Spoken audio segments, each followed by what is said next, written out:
Assalamualaikum warahmatullahi wabarakatuh. Jumpa lagi dengan saya Mr. Yo di channel Kelas Idola. Saat ini saya akan membahas tentang hukum Newton.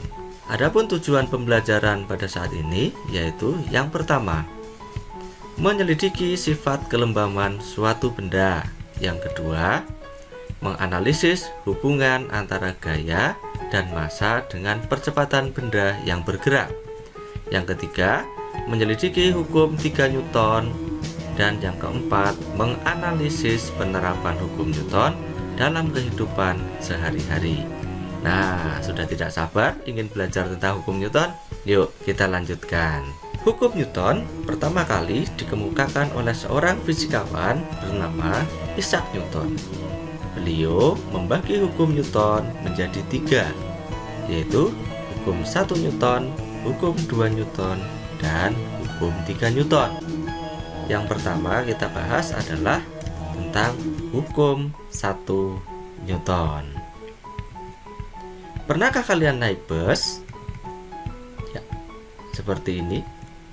Nah, pertanyaannya adalah, apa yang terjadi ketika kamu sedang berdiri di dalam bus, tiba-tiba bus bergerak mendadak? Terus beberapa saat setelah bergerak dan kamu sudah mulai nyaman, tiba-tiba sopir bus menginjak rem secara mendadak. Apa yang kamu rasakan? Untuk lebih jelasnya, perhatikan video berikut.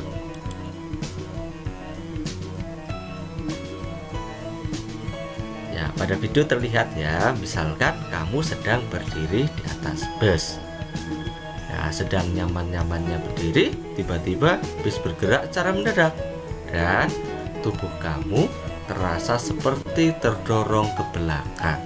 Ya, mengapa tubuhmu terdorong ke belakang?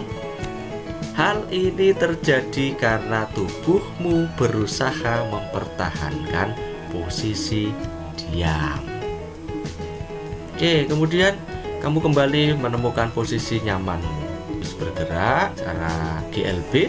Nah, tiba-tiba sopir menginjak rem secara mendadak dan tubuh kamu seolah terdorong ke depan.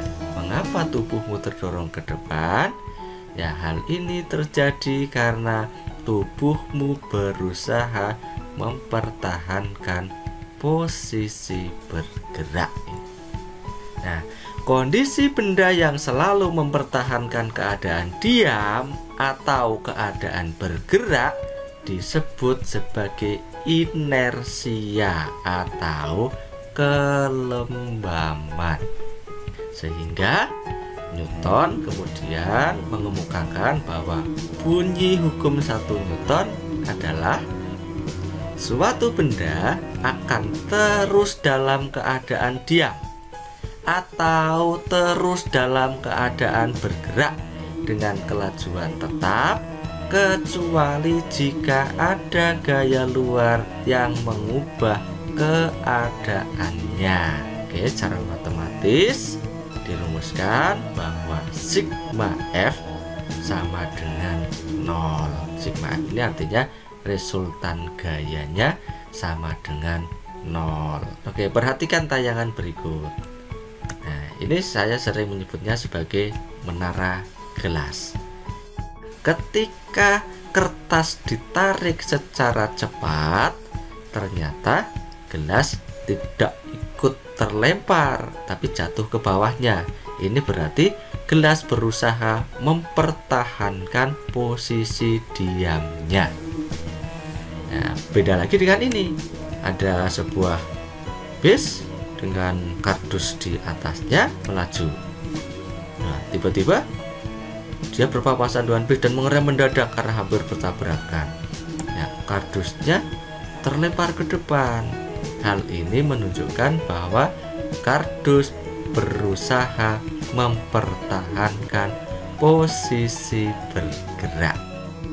Pembahasan yang berikutnya adalah ini, hukum 2 Newton. Nah, perhatikan ilustrasi berikut. Ini ada 2 orang.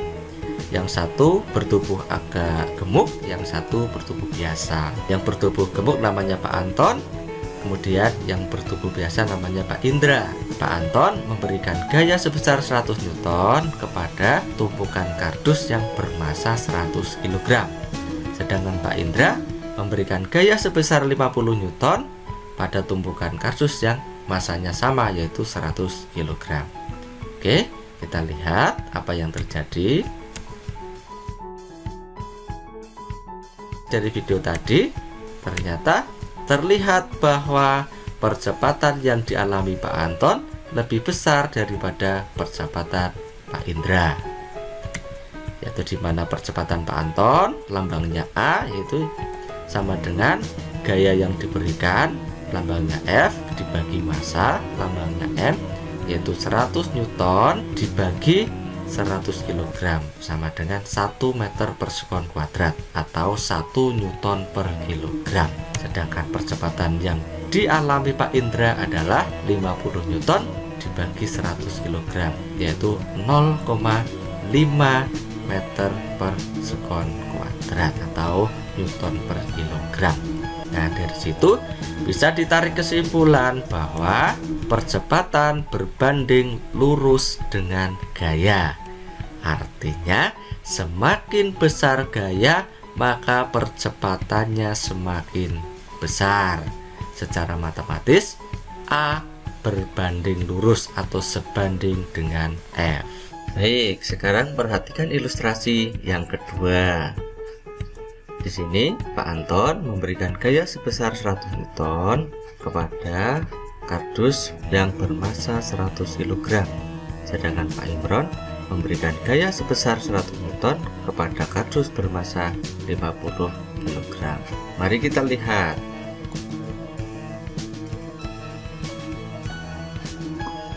Berdasarkan ilustrasi tadi, dapat dianalisis bahwa percepatan yang dialami oleh Pak Imron lebih besar dibandingkan dengan percepatan yang dialami Pak Anton, di mana percepatan Pak Anton adalah 100 Newton dibagi 100 kg sama dengan 1 meter per sekon kuadrat atau 1 Newton per kilogram.